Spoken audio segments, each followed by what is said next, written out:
Prime time ബ്രേക്കിംഗിലേക്ക് കടക്കുന്നു. തിരുവനന്തപുരം നഗരത്തിൽ വൻ സൈബർ തട്ടിപ്പ്. സെപ്റ്റംബർ മാസത്തിൽ ഇതുവരെ നഷ്ടമായത് 4 കോടിയിലധികം രൂപ. തട്ടിപ്പുമായി ബന്ധപ്പെട്ട് Thiruvananthapuram city cyber police register ചെയ്തത് 6 FIRകൾ. 24 prime time breaking. AV Jayashankar തിരുവനന്തപുരത്തും തത്സമയം ചേരുന്നു. ജയശങ്കർ, നമസ്കാരം. പ്രൈം ടൈമിലേക്ക് സ്വാഗതം. പറയൂ വിശദാംശങ്ങൾ.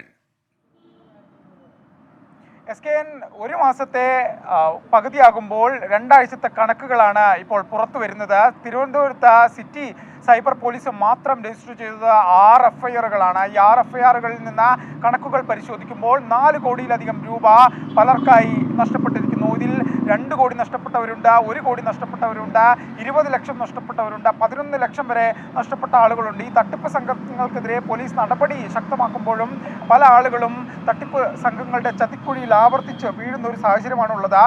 ഭൂരിഭാഗം തട്ടിപ്പുകളും ഈ ഓൺലൈൻ ട്രേഡിംഗ്, വലിയ പണം വാഗ്ദാനം ചെയ്തുകൊണ്ടുള്ള ഓൺലൈൻ ട്രേഡിംഗ് വാഗ്ദാനം നൽകിയാണ് പണം തട്ടുന്നത്. ഇതിൻ്റെ പ്രധാന ഇടങ്ങൾ എന്ന് പറയുന്നത് വാട്സപ്പും ടെലിഗ്രാം അക്കൗണ്ടുകളും എല്ലാമാണ്. ഇതുവഴി ആളുകളെ സമീപിച്ച് വലിയ പണം വാഗ്ദാനം ചെയ്ത സംഘം തട്ടിപ്പ് നടത്തുന്നു. ഇത്തരത്തിൽ പല ബാങ്ക് അക്കൗണ്ടുകൾ ഉപയോഗിച്ചുകൊണ്ടാണ് ഈ ഒരു തട്ടിപ്പ് സംഘം നടത്തുന്നത്. ബാങ്കുകൾക്കും ഇതിനെതിരെ നടപടിയെടുക്കാൻ സാധിക്കാത്ത അവസ്ഥ. നമ്മൾ പറയുന്നത് ഒരു പോലീസ് ജില്ലയിലെ ഒരു സൈബർ പോലീസിൻ്റെ കണക്കുകൾ മാത്രമാണ്. കേരളത്തിൽ 14ലധികം പോലീസ് ജില്ലകളും സൈബർ വിഭാഗമല്ലാതെ ലോക്കൽ പോലീസ് രജിസ്റ്റർ ചെയ്യുന്ന കേസുകളെല്ലാം ഉണ്ട്. ഇതിൻ്റെ എല്ലാം കണക്കെടുത്തു കഴിഞ്ഞാൽ വലിയ കോടികളുടെ ഒരു തട്ടിപ്പ് നടന്നിട്ടുണ്ടാകാമെന്നാണ് മനസ്സിലാക്കുന്നത്. എന്തായാലും പോലീസ് ഈ കാര്യവുമായി ബന്ധപ്പെട്ട് പറയുന്നത് ആളുകളുടെ പണത്തോടുള്ള ആർത്തിയാണ് ഇത്തരം തട്ടിപ്പുകൾ നിരന്തരമായി കുടുങ്ങാനുള്ള ഒരു കാരണം. പോലീസ് വലിയ തോതിൽ ജാഗ്രതാ നിർദ്ദേശം നൽകുന്നു. അപ്പോഴും ഈ തട്ടിപ്പ് സംഘങ്ങൾക്ക് വിലസാനാകുന്നത് ആളുകൾക്കുള്ള പണത്തോടുള്ള ആർത്തിയാണ്. തട്ടിപ്പിൽ കുടുങ്ങി പണം നഷ്ടമാകുമ്പോൾ മാത്രമാണ് പോലീസിനെ സമീപിക്കുന്നതും പോലീസ് പറയുന്നു.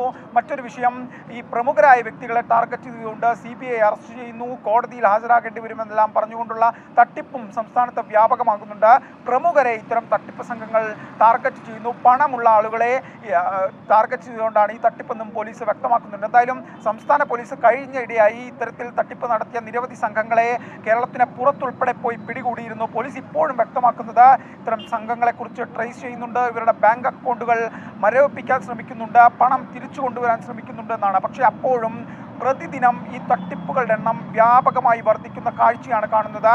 ഓരോ പോലീസ് സ്റ്റേഷൻ പരിധിയിലും വലിയ തോതിൽ തട്ടിപ്പുണ്ടാവുന്നു. കഴിഞ്ഞ 2023 200 കോടി രൂപ ഇത്തരം തട്ടിപ്പ് സംഘം കൊണ്ടുപോയെന്നാണ് പറയുന്നത്. പക്ഷേ 2024 സെപ്റ്റംബറിൽ എത്തി നിൽക്കുമ്പോൾ ഈ വർഷത്തെ കണക്കുകൾ അതിനിരട്ടിയായിരിക്കുമെന്നത് വ്യക്തമാണ്. എന്തായാലും പോലീസിൻ്റെ പക്കൽ ഈ കണക്കുകളുണ്ട്. അധികം വൈകാതെ ഈ വർഷത്തെ പകുതി കണക്കുകൾ പോലീസ് പുറത്തുവിടാനുള്ള സാധ്യതയുണ്ട്. അങ്ങനെ വരികയാണെങ്കിൽ അത് കഴിഞ്ഞ വർഷത്തെ 200 കോടി മറികടക്കുമെന്നത് ഉറപ്പാണ്. എന്തായാലും സൈബർ ഡോമും പോലീസിൻ്റെ സൈബർ വിഭാഗവും എല്ലാം തട്ടിപ്പുകൾക്കെതിരെ ബോധവൽക്കരണം നടത്തുന്നു. ഇന്നും ഈ സിം ഉപയോഗിച്ചുകൊണ്ടുള്ള തട്ടിപ്പിനെതിരെ കേരള പോലീസ് ഒരു അറിയിപ്പ് നൽകിയിരുന്നു. അവരുടെ ഫേസ്ബുക്ക് പേജ് വഴിയായിരുന്നു ഈ അറിയിപ്പ് ഉണ്ടായത്. എന്തായാലും പോലീസ് ഈ വിഷയത്തിൽ ജാഗ്രത പുലർത്തുമ്പോഴും ജനങ്ങളുടെ, പൊതുസമൂഹത്തിലെ ആളുകളുടെ പണത്തോടുള്ള ആർത്തിയാണ് ഇത്തരം തട്ടിപ്പിൽ വീഴ്ത്തുന്നത്. ചെറിയ തുകയൊന്നുമല്ല ഇത്തരം തട്ടിപ്പുകാർ കൊണ്ടുപോകുന്നതാണ് വലിയ പ്രത്യേകത. ഇവർ കോടികൾ, ലക്ഷങ്ങളൊക്കെയാണ് കൊണ്ടുപോകുന്നത്. നിരന്തരം ഈ തട്ടിപ്പ് വാർത്തകൾ നമ്മുടെ ഉൾപ്പെടെയുള്ള മാധ്യമങ്ങൾ നൽകുമ്പോഴും പോലീസ് ജാഗ്രത നിർദ്ദേശം നൽകുമ്പോഴും ഈ തട്ടിപ്പുകാർ സുഖമായി വിലസുന്നു, തട്ടിപ്പ് നടത്തി മടങ്ങുന്നു, ലക്ഷങ്ങൾ ഇവരുടെ പോക്കറ്റിലാകുന്നു. അതിനുശേഷം മാത്രമാണ് ആളുകൾ പരാതിയുമായി പോലീസിന് മുന്നിൽ എത്തുന്നത്. ഈ സമയത്ത് പോലീസിന് വലിയ പരിമിതികളുണ്ട്. Okay, thank you. AV ജയശങ്കറാണ് വിവരങ്ങൾ നൽകിയത്. തിരുവനന്തപുരം നഗരത്തിൽ വൻ സൈബർ തട്ടിപ്പ്. സെപ്റ്റംബർ മാസത്തിൽ മാത്രം നഷ്ടമായത് ആളുകൾക്ക് 4 കോടിയിലധികം രൂപയാണ്. പല രീതിയിലാണ് സൈബർ തട്ടിപ്പ് പുറത്തേക്ക് വരുന്നത്.